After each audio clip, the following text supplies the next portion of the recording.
Walang makakatalo sa inyo. Lahat ng pagsubok ay kakayanin ninyo. Magmahalan kayo, magkaisa, at huwag ninyong kalimutang magtulungan. Huwag kayong makinalang sa pera. Nagagalak ako sa inyong pagsamba, sa aking kagalakan. Amen. Good morning mga kapatid.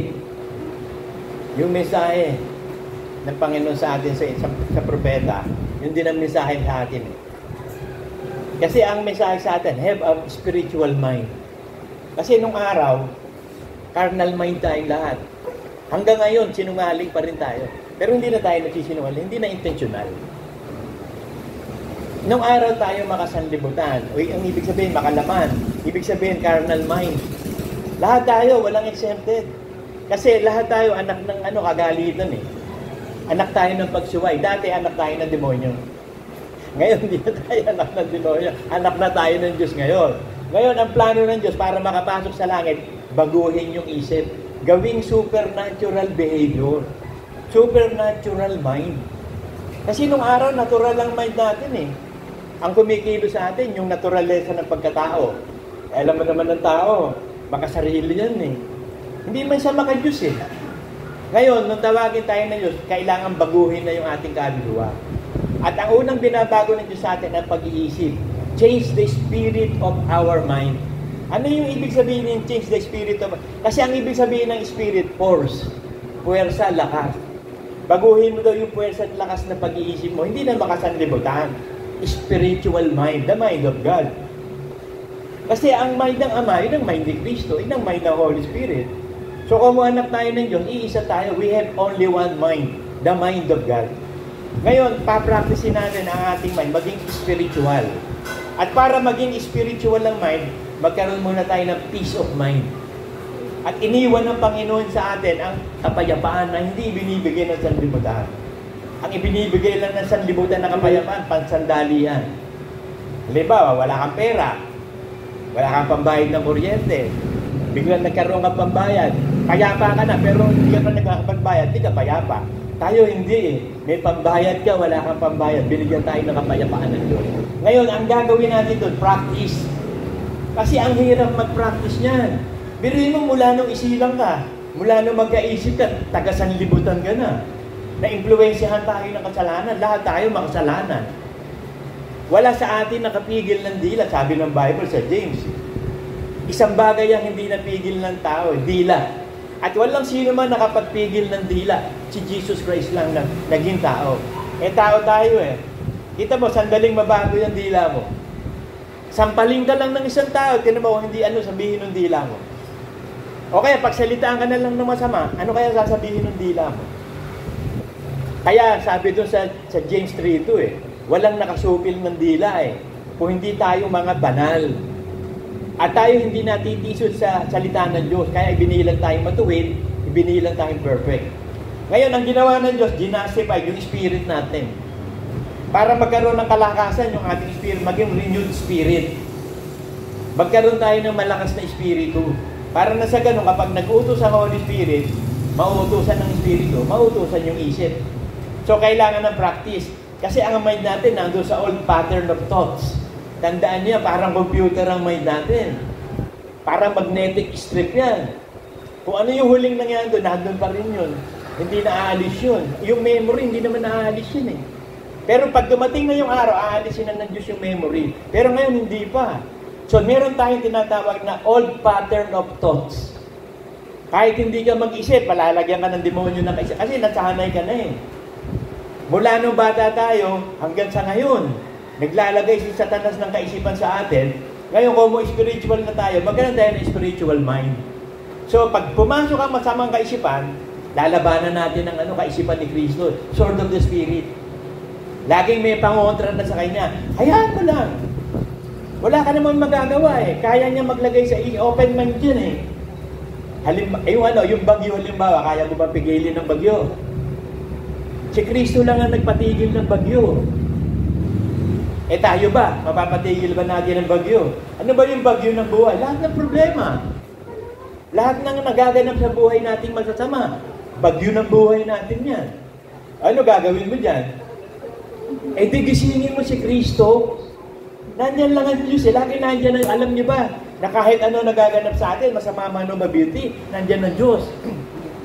Katulad na nangyari sa mga tutol sa barko, sa bangka, di ba? Akala nila, mamamatay sila. Ginising na siya. Ibig sabihin nung ginising si Cristo, nananalangin tayo.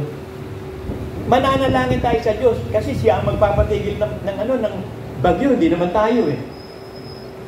Sana kung kaya natin makapatigil natin ng bagyo if we are going to have the mind of God and the fullness of God. Kaya rin natin yung ginawa ni Cristo. Pero sa ngayon, pinapractice tayo. Pumayag ka. Pumayag ka na magkaroon ka ng peace of mind. At para magkaroon ka ng peace of mind, kailangan labanan mo muna ang sanlibutan. Ano ba yung sanlibutan? Worldly, makalaman. Yan tayo na impluwensyahan ng demonyo. Makalaman tayong lahat, makasalanan. So ngayon, sinasabi ng Bible, ano yung makasanlibutan? So pag nalaman na natin na makasanlibutan, aalisin na natin yun. Papalitan natin ng ibang puwersa, word of God na. Basahin natin sa 1 John 2:15.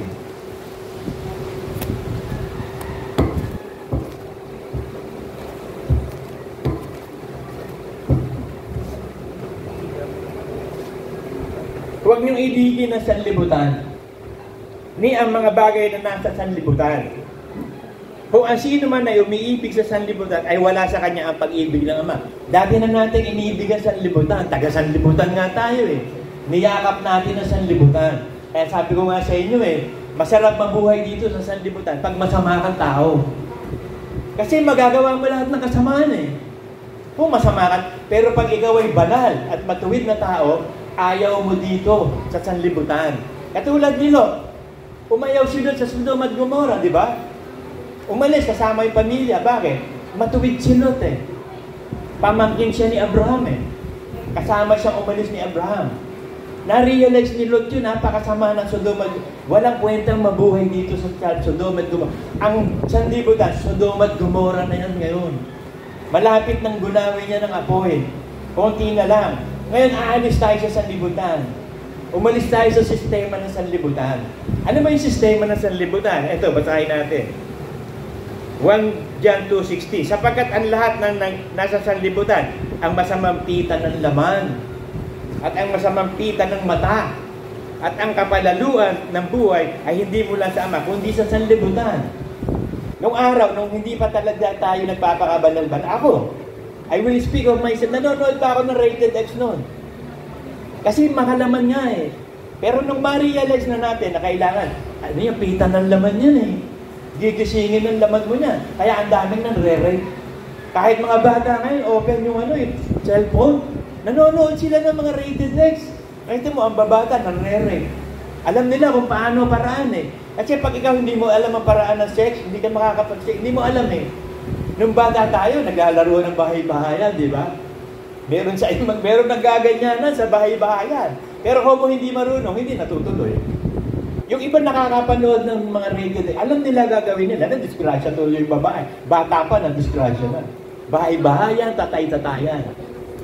Ngayon, nung lumaki tayo sa pamamagitan ng sanlibutan, baguhin na natin ang puwersa ng pag-iisip. Pita ng mata. O yan, pita ng mata, hindi tayo makakalusot dyan. Ako, inaamin ko, hanggang ngayon may pita ako ng mata, lust of the eyes. Pero ang kagandahan, kung nandiyan ng Holy Spirit, napipigilan mong ituloy. Ini-stop na ng Holy Spirit, lust of the eyes yan. So, hindi ka mo i-entertain. Nagiging kasalanan pag in-entertain mo kasi nasa mundo tayo eh. Makakakita ka ng magagandang katawan, ng sexy. Magandang mukha, machong katawan. Puro mga, merong mga muscle. Makakakita ka ng pogi-pogi. O ayun, nakita mo lang yun. Pero kapag nag-imagine ka na, si Satanas na yun. Tapos pag uwi mo sa bahay, inire-rewind mo pa. Inaalala mo mabuti yung nakita mo. Doon papasok na yung yung magiging slave ka ng laman. Kaya, alam nyo, kaya ang mga fallen angels, nasarapan sila sa sanlibutan eh. Biruin nyo yung mga anak ng ang gaganda eh. Kumuha sila ng asawa kanina-kanya eh. Nagkaroon tuloy ng mga Nephilim. Ginayon na tuloy ng Diyos ang mundo dahil ubod ng sama. So, ganun din ngayon eh. Napakaraming kasamaan sa mundo. Punong-puno na ng kasamaan sa mundo, kailangan na tayong alisin doon sa barko ni Noah. Kailangan nang umalis si Lot sa Sodom at Gomorrah. Malapit na to. And the pride of life, yung yabang sa mundo. Ang gusto kasi natin, mayabang. Tingnan mo yung nanggagaling ng Saudi, ibang bansa, para may hepatitis B, naninilaw, may kwintas na ang kapal, may hikaw na diamonds, may relos na ang ganda-ganda, may bracelet na ang ganda, may kwintas. Kasi pagyayabang niya yung pride of life yun eh. At sabihin, katas ng Saudi yan. Ang pinagyayabang pa, di ba? Halimbawa lang aso. Patay na yung lahat ng aso namin. Sabi ko, kailangan may aso tayo para may, garden dog. Nagtanong ako ng mga nag-research ako sa Facebook. Bibili ng mga, yung tutang German Shepherd. Gusto ko German Shepherd. Aba, Diyos ko po, 3.5 months lang, 41,000. Hindi ako manghihingi na lang ako ng aso. Kasi ang purpose ko lang naman, hindi naman magyabang para may bantay sa pintuan namin. May isang aso pa doon kumakahol Kaya nangihingi ako ng mga aso. Baka meron kayong tuta, pahingi nga. Ayoko nang bumili mo 41,000. Hangal ka ba? Gagastos ka ng 41,000 dahil sa aso, para pag inilabas mo sa kalye, may dala kang pandampot at walis. Ang yabang mo maglakad. German Shepherd o aso mo. Pride of life. Puro kayabangan yan. Ano mangyayari sa buhay mo dyan? Pagdang huli, baka kagating ka pa niyang aso mo. Yung payamatay mo. So, ang nasa mundo, last of the flesh. Sabihin ko sa inyo, kalibugan. Lahat tayo malibog. Bakit? Tao tayo Yan naman tao hindi malibog. Ibig sabihin ng malibog, gusto mo ng sex. Sino man tao ayaw sa sex? Napakasarap ng sex. Kaya ginawa ng Diyos, banal ng sex, nagkaroon ng asawa. Para mabanal ng sex, kailangan may asawa. So, ibig sabihin, may karapatan kayo mag-sex kasi mag-asawa. Ano ginawa ng tao? Kumabit. May number 1, number 2, number 3, number 4, number 5. Ang dami. Ang katuwiran nila, binubuhay ko naman Kahit ba binubuhay, may kontra sa Diyos yan Useless pa rin yan. So, ang mga tao, nagkasala dito sa mundo. Bakit? Because of the lust of the flesh. Ang hirap tumakbo niyan, mga kapatid. Yan pa naman ang kahinaan ko. Lust of the flesh. Lust of the eyes. Pag nakakahiya ka na maganda, nag-i-imagine ka na, hop, tigil. Huwag mo nang itutok yung mata mo doon sa nagpapasigla ng, ng lipid profile mo. Huwag na. Mag-divert ka na ng mind. Kasi kung ano nasa isip mo, yun ang gagawin mo Kaya nga, ang dami mga rapist ngayon, ng babata, rapist Bakit? Paano? Libre-libre nakakapanood sa cellphone. Pwede pa silang tumayan sa isabong. Pwede sa casino. Ganun kasama ngayon yung mga ginagamit na mga gadget gamit ni Satanas yan. Kaya ang babata, ang daming makasalanan, puro mga bata. Hindi katulad nung araw, nung gunawin ng Diyos ang mundo, puro matatanda makasalanan. Bago lang yung mga bata. Puro mga manopreneur, mga magulang, matatanda. Ngayon hindi, bata pa lang, kasama-sama na Sabi ng Bible, makikita mo ang bata kung ano siya sa kanyang ginagawa. Buti na lang, alam nyo ako, mahal ako ng Diyos niligtas ako. Kasi bata pa ako, papunta na talaga sa impyerno yung buhay ko Kung hindi impyerno, kulungan, sementeryo, o hospital Pero dahil sa gandang loob ng Diyos, na may calling ako, tinawag ako. So ngayon nung tawagin ako, nandun pa rin yung mind ko, carnal mind pa rin ako. Kasi ang binanal sa akin, espiritu So nagsusumikap ako magpakabanal-banal. Kasi hindi ka naman magpapakabanal-banal kung hindi ka banal. So binanal muna ang espiritu, yung power, yung force power na magtataguyod sa buhay mo. Sino ang mag-uudyok sa iyo na gumawa ng isang bagay? Nung araw, ang puwersa ang binigay sa atin, puwersa ni Satanas. Evil spirit. Ngayon, Holy Spirit na Kaya para magamit tayo ng Holy Spirit, kinakailangan i-justify yung Espiritu. At yun ang ginawa ng Panginoong Jesus, justify ng Spirit natin. Tayo ang iglesia ng mga panganay na ang Espiritu'y ginawang banal. So, banal ka na. Para mabanal ang kaluluwa mo, change the mind of your spirit. Baguhin mo yung puwersa. Kasi ang Espiritu, yan ang salita ng Diyos. So, mabubuhay ka na sa Word of God.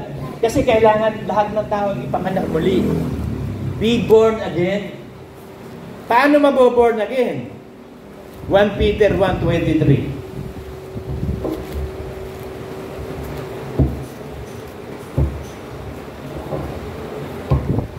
Yamang ipinanak kayong muli, hindi sa binhing nasisira. kundi sa walang kasiraan sa pamamagitan ng salita ng Diyos na nabubuhay magpakailanman. So we are born of the Word of God. We are born of the Spirit. Ipinanganak tayo ng Ama na Ama ng mga Espiritu. Katulad ni Kristo, ipinanganak na si Kristo, naging tao. Si Jesus Christ, siya yung salita ng Ama. At ang salita ng Diyos naging tao para magawa ang misyon na linisin ang lahat ng kasalanan ng sanlibutan. So natapos na ni Kristo kung sumatumis na. Hindi na siya babalik dito para sa kasalanan. Ang pagbabalik niya, yung hindi na gumagawa ng kasalanan. Yung banal na. Mga anak na ng Diyos. So kailangan maborn again.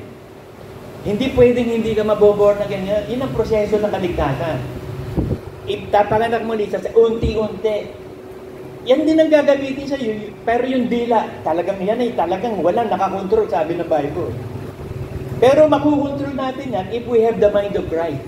Kasi bago ka magsalita, papasok muna sa isip mo eh. Ipapasok muna sana sa isip mo para salitain mo. Eh kung you have now the mind of Christ, nadidiscern mo ba si Satanas to hindi ka magsasalita ng gano'n. Iba sasabihin mo, ako madalas kong ganyanin si Satanas eh. Kasi everyday of our life, naglalagay siya ng thoughts. At tulad nung isang araw, nawala yung bracelet na isip ko na ginagamit ko. Tapos, sabi ko, Dave, nakikita mo yung bracelet.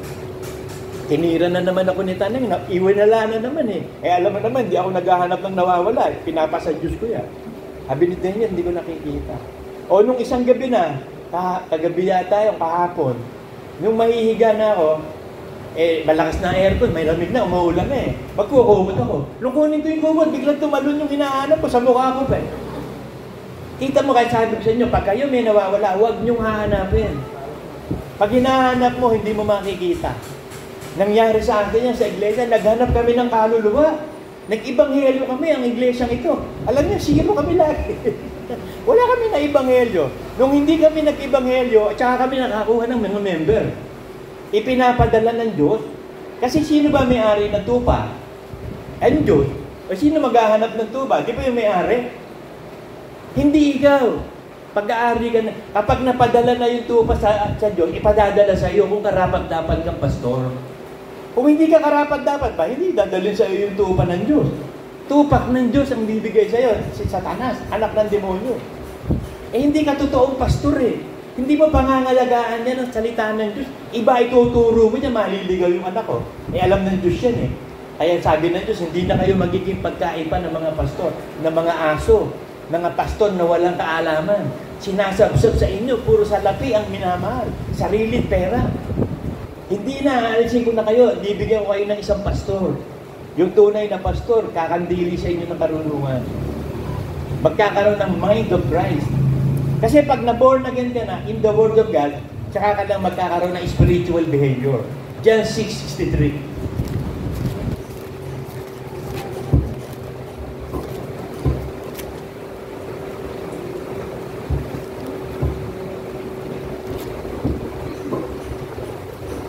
Ang espiritu nga ang bumubuhay.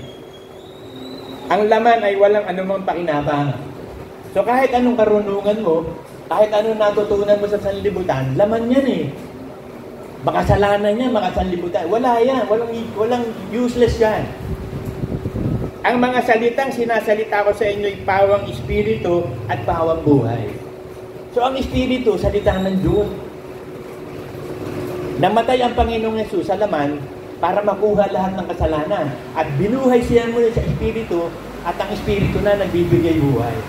So kung mabubuhay ka pa ngayon sa laman, hindi ka kalulugdan ng Diyos. Kailangan kang mabuhay sa espiritu. Pipiliin mo na maging spiritual ka.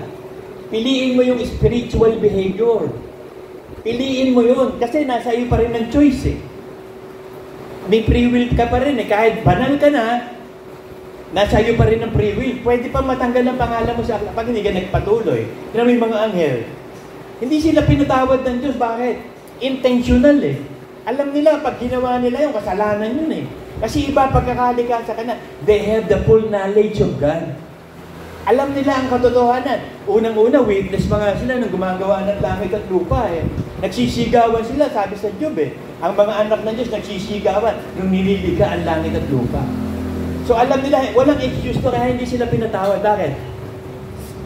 Intentional lang ginawa nila. Alam nilang kasalanan yun, rebellion against God eh. Ginawa nila. So wala nang kapatawaran. Kasi nandun yung pride eh. Kasi si Lucifer, nung likhain niya, ganap yan, perfect yan eh. Ba't ang isang perfect na Lucifer ay nakagawa na kasala? Because of pride. Yung free will na binigay sa kanya, nandun yung pride niya, yung ego niya. Iniisip niya, kaya ko maging Diyos o lampasan pa ang Diyos. Ako'y magiging Diyos. Intentional yun. Ngayon, ipiniris niya sa mga ibang anghel. Tumanggap naman yung mga anghel. Nagkaroon siya ng anghel. O lahat yun, ibubulit sa impyerno yun. Ang salitang sinasalita ko sa pawang espiritu at pawang buhay. He is the truth, the life, and the way. I am the way, the truth, and the life. Sabi ni Kristo. No one can come through the path except by me. So, ang ginawa ni Satanas, para mailiis niya ang mga tao, gumawa siya ng mga relihiyon. Humirang siya ng mga individual na tao, pwede niyang lokohin. Kunwari, angel of light siya. O kaya magsusugo siya ng ibang fallen angel. Kaya magkunwari lang si Gabriel. O ituro mo, gagawa ka ng relihiyon. Ito religion na gagawin mo. And the Mormons, gawin mong Mormons. O ito, gawin mong Muslim. O ito naman, gumawa ka ng mga relihiyong Katoliko. Iglesia ni Cristo. Ito gawin mo, ito gawin mo. So, nagagawa ng mga fallen angel at ni Satanas yan. Lumikha sila ng religion. So, nahiwalay na yun ng Diyos sa religion. Kasi ang basis nila, hindi espiritu at buhay. Isip nila, karunungan nila. Kasi ang salita lang na Diyos, si Kristo ang espiritu at buhay. Kaya yan ang proseso ng pagiging born again. Unti-unti kang pababanalin. Unti-unti na magiging katulad ka ni Kristo.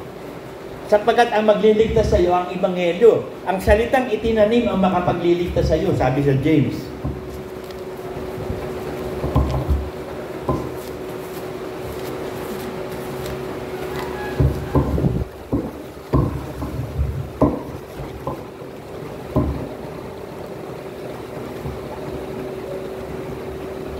James 1:21. Kaya't ihiwalay ninyo ang lahat ng karumihan at ang pag-apaw ng kasamaan. Change your mind. Kasi alam mo na rin ang kasalanan eh. Sanay ka nga dyan eh. Anak ka ng demonyo dati. Di sanay na sanay ka sumuway sa Diyos, alam mo na yung batas ng Diyos. So alam mo na yung kasamaan. Kaya pinahihiwalay ka na. Bakit? Meron ka ng power magpakabanal. Binanal yung Espiritu mo, binigay Holy Spirit. So meron ka ngayong kapangyarihang magpakabanal at lumayo sa kasalanan. We have the power to fight against evil. Tatapakan mo na ang ulo ni Satanas. Kahit masira niya ang sakong natin, patay naman yung ulo niya, patay sa atin. At ang pag-apaw ng kasamaan. Ibig sabihin, madaming kasamaan eh. Napakaraming kasamaan. Yung last of the eyes lang eh. Hindi mo na kailangan gawin yung physically. Yung mata mo lang, pag tumitig na may pagnanasa sa lalaki o sa babae, sexy, macho. Tapos pag upo mo sa jeep, ini-imagine mo pa. Pag uwi mo pa sa bahay, ini-imagine mo pa. At ang matindi nito, kung ano-ano pa ginawa mo. Talagang dumami ginagawa. Kaya nag-apaw ang kasamaan. Nagkaroon ng binhi sa iyo ng kasalanan. At tanggapin naman ninyo na may kaamuan ang salitang itinatanim na makapagliligtas ng inyong mga kaluluwa. Sabi sa Luke 21:19, sa iyong pagtitiis, mapagtatanggupayan mo ang iyong kaluluwa. Kailangan magkaroon tayo ng peaceful mind. Practice the peaceful mind. Excuse me. Kasi yan ang message ni Brother Manny sa akin, no, makita kami sa isang malaking bato sa gitna ng dagat. Larry, practicein mo yung peace of mind. Huwag na hindi ka laging payapa sa bawat sandali ng buhay. Alam nyo, ginawa ng Diyos para ma-practice ko peace of mind. Pinahugong ang tenga ko. Paano ka magiging peaceful kung humuhugong ang tenga mo? May tinnitus ka. Ngayon, dami lumalabas, may gamot na daw sa tinnitus. Pupuntahan mo, tapos tap the blue button and go to the part 2. Tinesting ko, niloloko ko, wala naman din eh. So ang ginagawa nila kasi, kapag binuksan mo yun, kumikita sila doon. So pag binuksan mo yung part 2, yun din eh, ibabalikan na naman sa iba eh. Hindi rin naman nila sinasabi, kumikita sila doon eh. Sabi ko, ang lakas manggoyo talaga nito mga social media. Isaiah 26:3.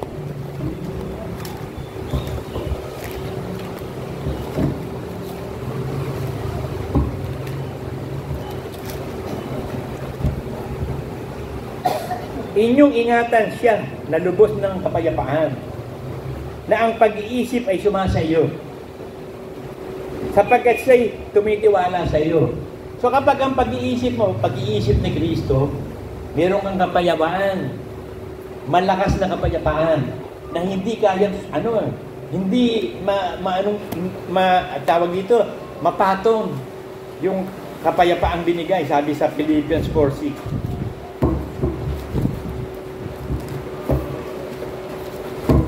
Yun yung sabi ni Kristo, iniiwan ko sa inyo ang kapayapaan ko. Hindi kapayapaan ng sanlibutan. Kasi ang kapayapaan ng sanlibutan, pag marami kang pera, paano kung wala ka ng pera, di wala ka ng kapayapaan? Hindi katulad kahit kukunti pera natin, payapa tayo, maligaya tayo, masaya tayo. Bakit? Hindi yan ang buhay natin eh. Transient lang tayo dito, naglalakbay lang tayo dito. Kaya habang naglalakbay tayo dito, pag-ingatan mo yung paglakad mo. Pag lumalakad ka, dadaan ka sa isang daan. Ang dadaanan mo si Kristo. Hindi katulad ng Israel, bumalik sa Egypt, ibang daan ang pinili nila. Relihiyon. Kaisipan nila. Hindi na, may daan na nga pupuntahan eh. Dire-diretso na sa Ama yan. Pero kailangan magbago ng isip. Kasi napakahalaga ng isip. Kasi hindi gagawa ang katawan pag hindi nagpasya isip. Kahit ito lang eh, pag hindi ako nagpasya uminom, hindi ako iinom eh. Gusto ko uminom. O uminom ako. Bakit? Pinagpasyahan ng isip eh. So napakahalaga ng pagbabago ng isip. Sabi sa Philippians 4:7-8.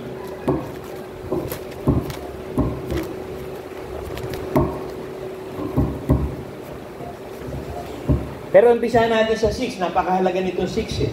Ito yung susi natin sa araw-araw na buhay, yung Philippians 4:6. Huwag kayong mabalisa sa anumang bagay. Yan ang isip natin ng araw, di ba? Konting problema lang, gulong-gulo na isip mo eh. Lalo na kung ididemanda ka, yun lang ibarangay ka eh, gulong-gulo na isip mo. Yung lang wala kang pambayad ng tuition eh. Walang pambili na, gulong-gulo na isip mo. Paano masosolve yun? Sabi ng Diyos, huwag kang mabalisa sa anumang bagay. So, ibig sabihin, huwag kang mag-focus dyan. Padaanin mo lang. Halimbawa, dumaan sa'yo, laki-laki ng babayaran sa kuryente. Padaanin mo sa isip mo, ano sumunod na sabi ng Diyos doon? Hindi ka mababalisa doon. Ano ang solusyon? Sa pamamagitan ng panalangin at daing na may pasasalamat, ipakilala ninyo ang inyong kahilingan sa Diyos. So, huwag kang mabalisa sa anumang bagay. May bagay na bumabalisa sa'yo, di ba? O di pag-pray mo yung bumabalisa sa'yo, huwag mong patatambayin. Padaanin mo lang kasi may susunod uli dyan. Mas mabigat pa uling problema ibibigay ni Satanas. Pinatambay mo. Di siyempre mag-aanap ng barkada, pinatambay mo. Siyempre mag-iinuman yan. Maglalaro pa yan ng madyong, ng tongis. Tapos darating yung mga barkada dyan. Ako, ang dami-dami ng masamang espiritu na sa'yo. Hindi mo na makayanan ng dami ng masamang kaisipan mo, tsaka ka lang bumibigay. Sige nga, Lord, ayoko na, pagod na ako. Sa umpisa pa lang, ayawan mo na. Ba't kailangan mapagod ka pa pag-iisip? Mas maganda yung hindi ka pagod mag-isip. Pag dumaan, magsanay tayo dito, dumaan. Dumaan ang bagyo. O, hindi naman dumaan. Ba't ka sasama sa bagyo? Hindi kasama ka lilipa rin ng bagyo. Di ba sarap manood ng bagyo? Alam niyo, nung bata ako, favorite ko yan. Dudungaw ako sa bintana. Ang lakas-lakas ng hangin. Hindi makikita ka, nagliliparang mga yero. Nagliliparang mga tarapal. Nagliliparang dahon ng saging. Ang dami-dami. Tapos kinabukasan, ang sarap mamasyal. Ang aliwalas. Parang ang linis-linis. So, ganun ang ginagawa ng Diyos sa atin eh. Binabagyo tayo, tapos tayong bagyuhin, manood ka lang. Ang Diyos ang gagawa nun. Kinabukasan, ang linis ng buhay mo. Solve lahat ng problema mo. Kaya nga sabi ko, pag may nawala sa inyo, huwag mo hanapin. Ibibigay ng Diyos. Pero pag naghahanap ka, alam mo, pati buong barangay, papahanap mo. Sabihin mo sa anak mo, "Lahat dito, Jonah. Nawawala yun, hanapin mo nga." Si Jonah na mahanap na hanap. Nasabihin ng nanay, "Pambihira ka, tamad-tamad mo eh." Ako, dumami na ng dumami. Asa si Bea? Bea, hanapin mo nga. Ako, nagkakagulo na pamilya, naghahanap. Bakit? Hindi nga hinahanap yung nawawala. Dahil kusang ibibigay ng Diyos yun eh. Kinabukasan, eto ngayon si Rosalyn. Magluluto sana ng almusal. Abay, pagkuha nung kawali, biglang bumagsak yung hinahanap. Biglang dumating, hindi hinahanap. Bibigyan ko kayo ng isang sample. Sino may-ari ng tupa? Ang Diyos, di ba? Ano sabi ng Diyos? Kung meron kang 99 na tupa, ay 100 tupa, at nawawala yung isa, di ba iiwan mo muna yung 99, hahanapin mo isa? O sino naghanap? Ikaw? Hindi, yung may-ari. Kasi siya may-ari nun. Siyempre naman, pag-aari niya ito pa, di ba? Nakakapanghinayang yun. Halimbawa, mawala yung kwintas mo, sing-sing mo, pera nga lang, 5 piso, nangihinayang ka na eh. Tapos yung napakahalagang bagay pa mawawala, di ba hahanapin mo? Kaya ipinakita ng Diyos sa atin eh. Ako, alam niyo, hindi ako nag-ibanghelyo, pero naging pastor ako. Bakit? Tinawag akong pastor eh. Binigyan ako ng member na hindi ako, kahit sabi, hindi kayo magpapagal, hindi kayo maghihirap, ibigyan kayo ng bunga. Ako hindi ako nagpagal o naghirap. Hindi katulad nung sa buong mundo, di ba? Nagpupunta pa sa Africa, nakakain tuloy ng cannibal. Ang dami nila, may mga propaganda pa. Tapos mayroon pa pupunta kung saan, may mga microphone, nagpi-preaching kung saan, o may nakuha bang kaluluwa. Sabagay, hindi naman ibibigay sa kanila, hindi naman sila yung iglesia. O di ba lahat kayo dito? Ba't kayo na ibanghelyo? Di ba ang Diyos ang nagbigay sa iyo ng pagnanasa para tumanggap?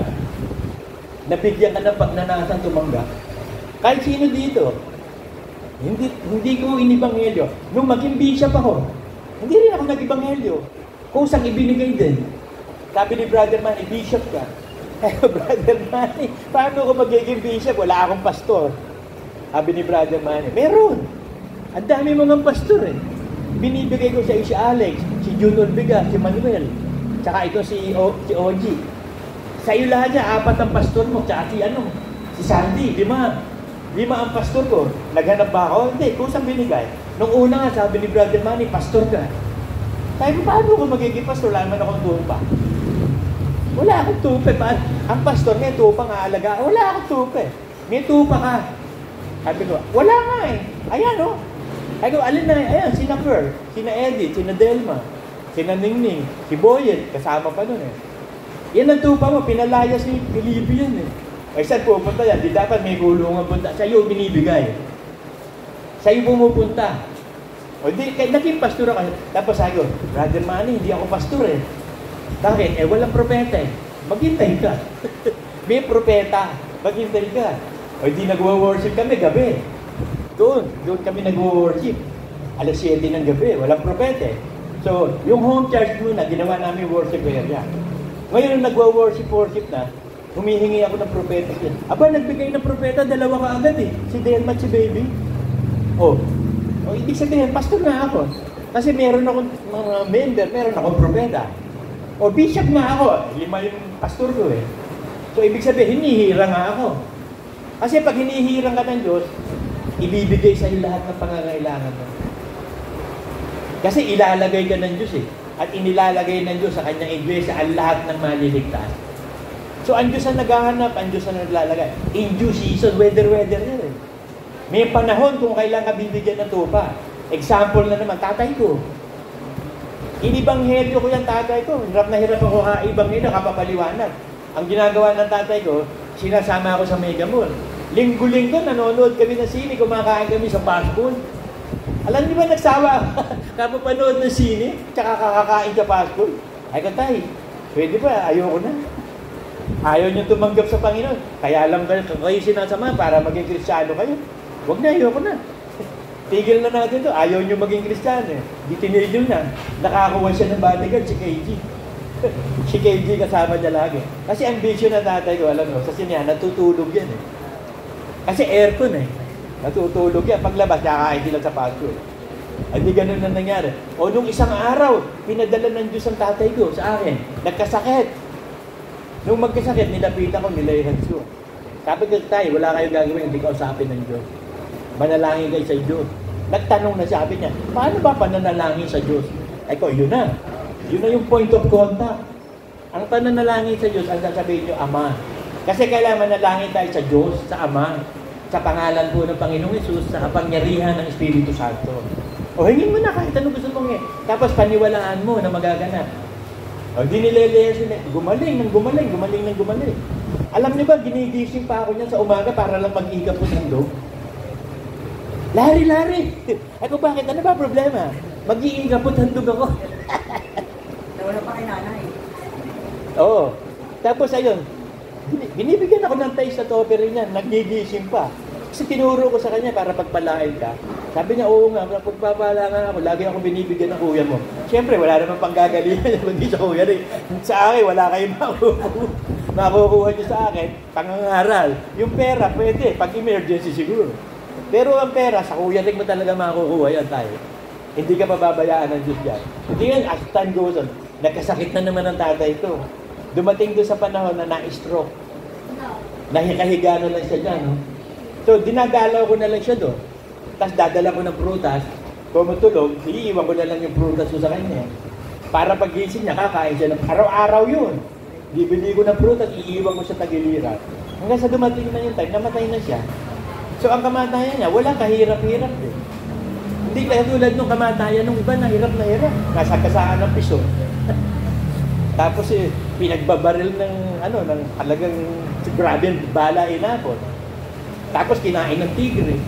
Ang pangit ng kamatayan. Parang si Brother Manny. Namatay si Brother Manny, natutulog yun eh. Si Baby, namatay din yan, natutulog yun eh. Tatay ko. Ayun, hanggang sa namatay na siya. Tapos na. O nanay ko naman, ibanghelyo ko rin niya. Kaso talagang gusto niya sa Kuya Rick eh. Kasi tingin niya sa akin, ako ba rin siya? Walang tiwala sa akin yung nanay ko. Kasi bukod sa barumbado ako, sugarol ako, magnanakaw pa ako.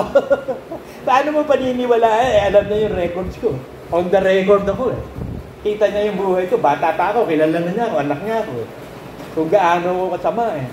Black sheep of the family tawag sa akin eh. Hindi niya alam yung black sheep na yon, yun yung white sheep. Yung inaakalang black sheep, yung pala yung white sheep.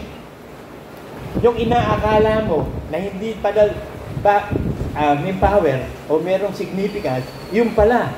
Halimbawa, bibigyan kayo ng sample. Ito, tandaan nyo to. Di ba kumakain kayo ng saging? Latundan, lakatan, o kaya saba?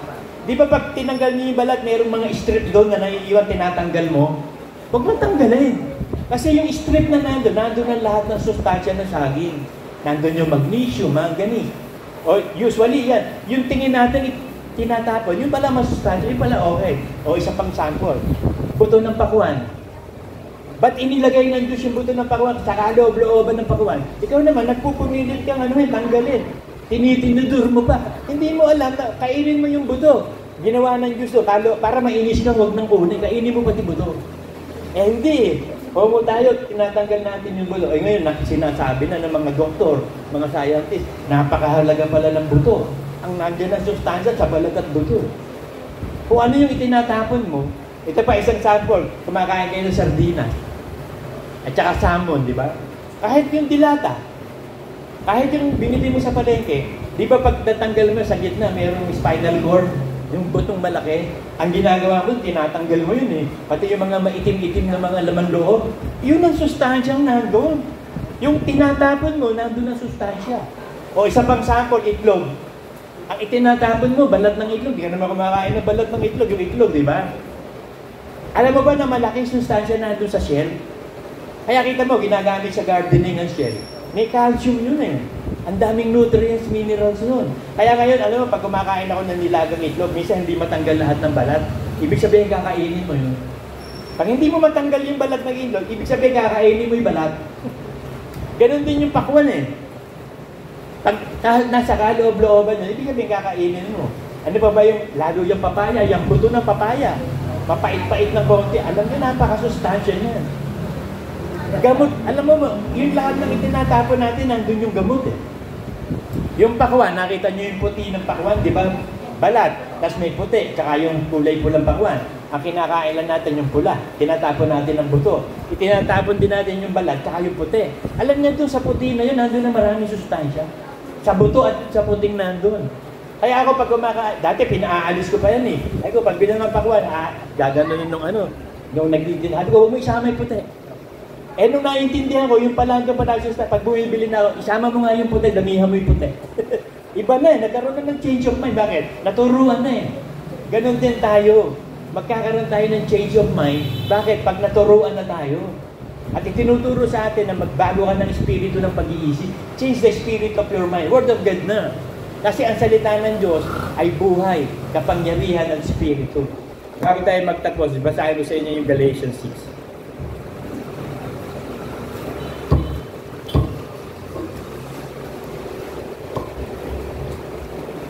Sapagkat, Galatians 6:8 to 10.